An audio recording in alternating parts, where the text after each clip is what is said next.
สวัสดีค่ะนี่คือช่องทุกเรื่องในโลกใบนี้คลิปวิดีโอที่ท่านผู้ชมกำลังชมอยู่ในขณะนี้เป็นภาพเหตุการณ์เครื่องบิน F-35 ของกองบิน 354 ตกที่ฐานทัพอากาศ Eielson รัฐ阿拉斯加เมื่อวันที่ 28 มกราคมที่ผ่านมาในวิดีโอแสดงให้เห็นว่า F-35 ที่กำลังบินด้วยฐานล้อที่กางออกสูญเสียการควบคุมและหมุนที่ระดับความสูงต่ำก่อนที่จะตกลงมาในแนวเกือบตั้งฉากกับพื้นดินปกคลุมด้วยหิมะและเกิดการระเบิดนี่เป็นอุบัติเหตุครั้งที่ 11 นับตั้งแต่ปี 2018 อุบัติเหตุเครื่องบิน F-35 ตกเกิดขึ้นเกือบทุกปี ในเดือนกันยายนปี 2023 เครื่องบิน F-35B ของนาวิกโยธินที่เซาท์แคโรไลนาเกิดขัดข้องนักบินต้องสลาบเครื่องหลังจากนั้นเครื่องบินบินเองนาน 11 นาทีก่อนที่จะตกลงในทุ่งและในเดือนพฤษภาคม 2024 เครื่องบินตกหลังจากเติมเชื้อเพลิงที่นิวเม็กซิโกทำให้นักบินได้รับบาดเจ็บสาหัสอุบัติเหตุครั้งล่าสุดนี้ยิ่งสร้างความกังวลเกี่ยวกับความปลอดภัยของเครื่องบินรุ่นนี้มากขึ้นดังนั้นคลิปนี้เราจะมาดูกันว่ามีประเด็นปัญหาใดบ้างที่ถูกชี้ว่าเป็นจุดบกพร่องของเครื่องบิน F-35 กันค่ะ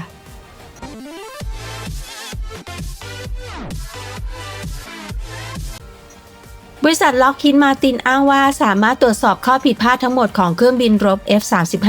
ด้วยการจำลองทางคอมพิวเตอร์ได้กันค่ะอันใหม่ที่สามารถผลิตและซื้อได้ก่อนทำการทดสอบการบินแทนที่จะใช้วิธีแบบดั้งเดิมที่ต้องทำแบบจำลองและประเมินก่อนเริ่มการผลิตกระทรวงกลาโหมสหรัฐได้อนุมัติให้ผลิตเครื่องบินรบโดยไม่ผ่านการทดลองการบินในปี 2007อย่างไรก็ตามหลังจากการผลิตเครื่องบินรบและทำการทดสอบการบินพบปัญหาต่างๆเช่นรอยแตกที่ลำตัวข้อบกพร่องของเครื่องยนต์และความล่าช้าในการพัฒนาทำให้ค่าใช้จ่ายในการพัฒนาเกินกว่าที่คาดการไว้มากกว่า 60% และยังคงเป็นเครื่องบินรบที่การพัฒนายังไม่เสร็จสมบูรณ์จนได้รับการประเมินว่าเป็นเครื่องบินรบที่มีค่าใช้จ่ายในการพัฒนาสูงที่สุดในประวัติศาสตร์วุฒิสมาชิกจอห์นแมคเคนถึงกับเรียกโครงการ F-35 ว่าเป็นเรื่องอื้อฉาวและโศกนาฏกรรมภาพที่ท่านผู้ชมกำลังเห็นอยู่นี้เป็นตารางแสดงสมรรถนะของ F-35 ในแต่ละบล็อกตามตารางระบุว่า F-35 จะมีความสามารถในการรองรับอาวุธอย่างสมบูรณ์เมื่อถึงบล็อก 3F แม้ว่าบล็อก 3F จะได้รับอนุมัติในปี 2024 แต่ในรายงานการประเมินการปฏิบัติการที่เผยแพร่ในเดือนกุมภาพันธ์ 2025 ยังคงชี้ให้เห็นถึงปัญหาเกี่ยวกับคุณภาพและความพร้อมในการปฏิบัติภารกิจปัจจุบันกองทัพอากาศสหรัฐคาดว่า F-35 จะมีสมรรถนะสมบูรณ์ตามเป้าหมายเมื่อถึงบล็อก 4 ภาพที่ท่านผู้ชมเห็นอยู่นี้เป็นภาพทดสอบ F-35A ที่ติดตั้งซอฟต์แวร์หลัก TR3 ของบล็อก 4 ในทะเลทรายโมฮาวีในปี 2023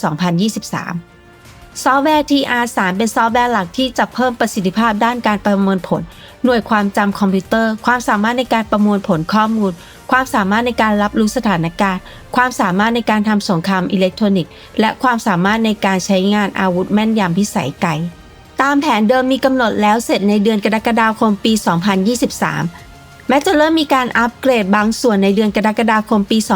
2024 ซึ่งล่าช้ากว่าแผนไป 1 ปี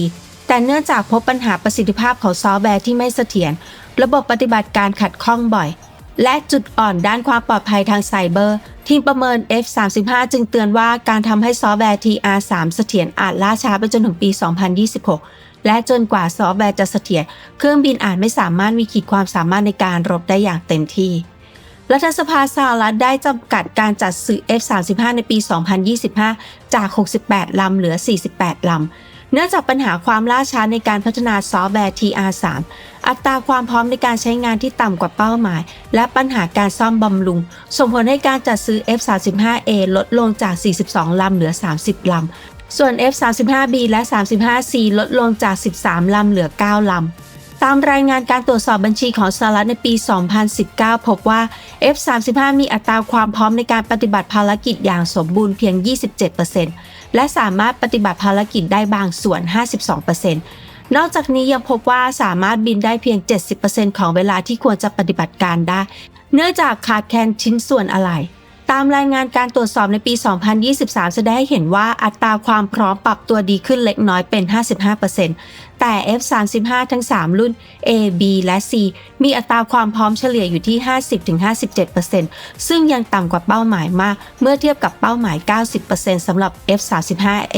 และ 85% สำหรับ F-35B และ C เมื่อเครื่องบินเกิดปัญหากรณีไม่สามารถบินได้เลยเรียกว่า GNOS และกรณีที่สามารถบินได้แต่ไม่สามารถปฏิบัติภารกิจบางอย่างได้เรียกว่า FNOS โดยทั่วไปเมื่อแสดงอัตราความพร้อมในการใช้งานจะรวมสถานการณ์ FNOS เข้าไปด้วยดังนั้นอัตราความพร้อมในการใช้งานที่แท้จริงมักจะต่ำกว่าที่รายงาน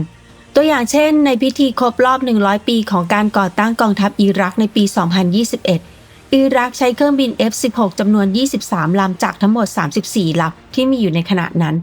โดยใน23 ลำมี16 ลำที่อยู่ในสถานะ FNOS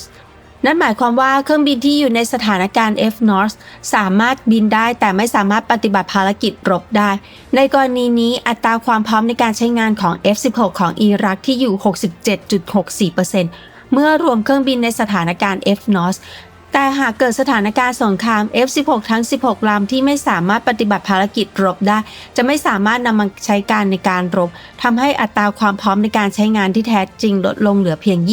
20%สำหรับเกาหลีใต้ซึ่งเป็นหนึ่งในประเทศที่ใช้งานเครื่องบิน F-35 นั้นได้มีการหยิบยกประเด็นปัญหาของ F-35 ในรัฐสภาในปี 2022ในช่วง1 ปีนั้นมีการประเมินสถานการณ์ GNOS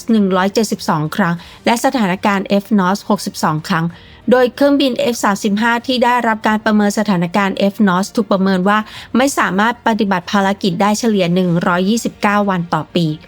เมื่อเทียบกับเครื่องบินรุ่นเก่าอย่าง F4E และ F5 ในช่วงเวลาเดียวกันพบว่ามีการประเมินสถานะ GNOS กับ FNOS รวมกันเพียง26 ครั้งและ70 ครั้งตามลำดับซึ่งน้อยกว่า F-35A นั่นหมายความว่าอัตราความพร้อมในการใช้งานจริงของ F-35 อาจต่ำกว่าที่รายงานมากหนึ่งในสาเหตุของปัญหานี้ก็คือเครื่องยนต์ F135 ที่ผลิตโดยบริษัท Pratt & Whitney ตามการให้สัมภาษณ์ของเจ้าหน้าที่ระดับสูงของสหรัฐในปี 2023 เปิดเผยว่าเครื่องยนต์ F135 ที่มีแรงขับดันสูงนั้นไม่สามารถตอบสนองความต้องการด้านประสิทธิภาพที่ต้องการตั้งแต่แรกเป็นที่ทราบกันดีว่าเครื่องยนต์ F135 มีปัญหาด้านประสิทธิภาพการระบายความร้อนไม่เพียงพอทำให้เกิดความร้อนมากกว่าที่คาดการไว้ส่งผลให้เกิดปัญหาด้านการซ่อมบำรุงอย่างต่อเนื่องกระทรวงกลาโหมสหรัฐจึงผลักดันแผนที่จะเปลี่ยนไปใช้เครื่องยนต์ Adaptive Circle ที่กำลังพัฒนาสำหรับเครื่องบินยุคที่ 6 NGAD แต่เมื่อเกิดประเด็นปัญหาที่ยุ่งยากเกี่ยวกับค่าใช้จ่ายและการขายไปให้กับประเทศพันธมิตรในปี 2023 จึงได้ทำสัญญาปรับปรุงแกนหลักของเครื่องยนต์ F135 เดิมแทนซึ่งกำลังดำเนินการอยู่ในปัจจุบันอีกสาเหตุหนึ่งที่ F-35 มีอัตราความพร้อมใช้งานต่ำเนื่องจากปัญหาการจัดหาชิ้นส่วนและการซ่อมบำรุงคือปัญหาของระบบโลจิสติกส์ ALIS ระบบนี้คล้ายกับกลยุทธ์การจัดหาโลจิสติกส์ Just in Time ของ Toyota ที่มักจะปรากฏในตำราบริหารธุรกิจโดยไม่ผลิตและเก็บชิ้นส่วนและวัสดุสิ้นเปลืองไว้ในคงคลังแต่จะคาดการว่าต้องการชิ้นส่วนใดเมื่อไหร่และผลิตจำนวนที่คาดการไว้ว่าจะต้องใช้เพื่อลดสินค้าคงคลังให้น้อยที่สุดเมื่อเกิดแผ่นดินไหวครั้งใหญ่ในญี่ปุ่นตะวันออกในปี